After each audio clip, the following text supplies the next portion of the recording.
quite extraordinary in my life. And I'd like to introduce him to that before. We call him Aka Professor. Where is he? He's Olatunde. So, and that is why I started this initiative called Start Children. He's the one behind why I started the initiative, to impact on some parents who have gone through extraordinary journey just like me, and to impact on the children of children living with disabilities. I started in Nigeria 2 years ago, and I'm grateful it's going in leaps and bounds as well. And they have started supporting parents here with disability, parents that have children with disability. I focused on parents here because when I had my son, who was not born with disability, but started having epilepsy, which gave it a kind of what I'll call a developmental delay. I saw that there were so many gaps when it comes to parents of children living with disability, and psychologically they're affected. We feel trapped. We go through a lot of confused emotions, and thank God I'm still standing, and thank God my story is inspiring on and motivating on some parents and their children. So when I consider that, I realize that it does worth it having him as a son. So those challenges are actually a blessing to me. So I'm really grateful to God. Can I have another? And then, like Dr. Ikem, we normally synergize concerning what goes in our mind. And thank God for positiveness. Thank God I can see beyond that challenges. Thank God I plan to choose hope as usual instead of hopelessness. And thank God that I'm able to move on from what I thought was a challenge. Now I can look back and count my blessings. Amen. So I'm grateful to God. And I'm grateful that I'm not feeding my heart with negative thoughts.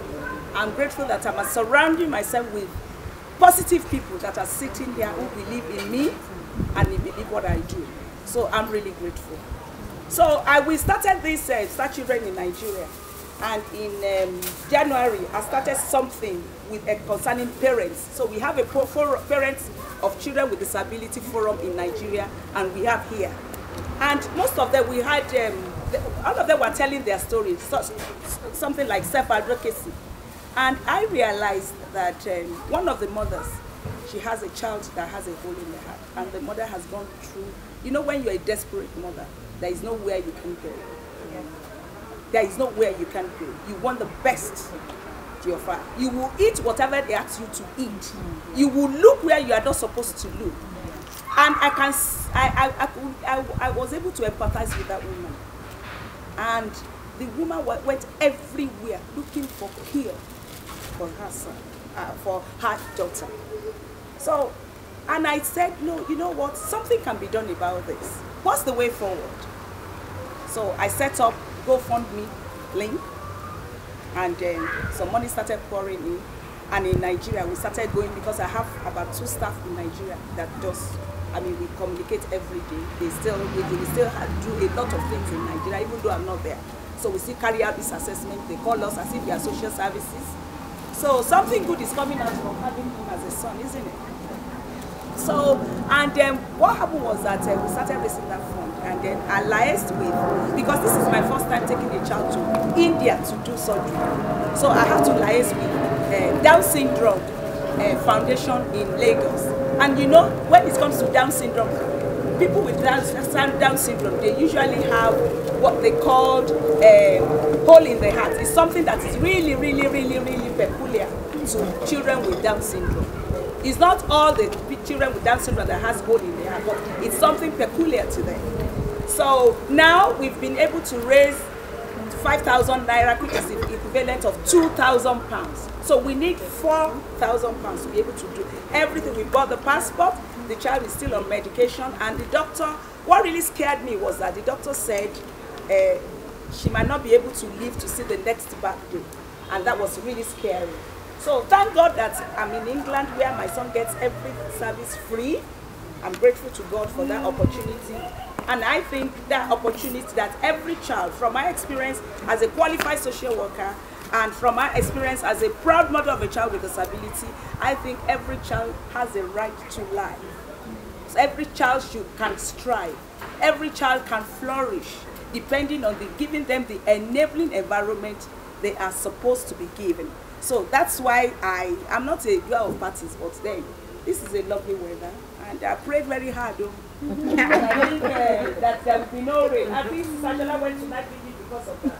Somebody went to night vigil because of that. And God answered our prayer. Hallelujah. So how many people went to night vigil to pray for me? How many? Because I want to see people that you went to night vigil. I prayed in my house. Okay, you prayed, and you prayed about good weather. Yes. God bless you. So how many? How many prayed? Sorry, I seek the sun. That's why I sit in the sun. I need the vitamin. True confession. So, and I want to use this opportunity to thank Mrs. Ayofe. She's been so supportive. She's a sister. She's wonderful.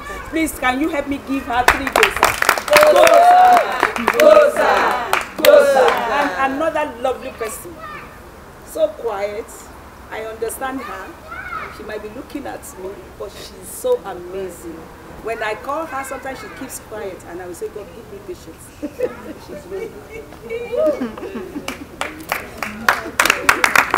So I want to thank everybody. I want to thank the person that's going to talk next, because we talk a lot on the phone concerning power of the mind. So watch this space for her. So I thank you, Dr. Ikem.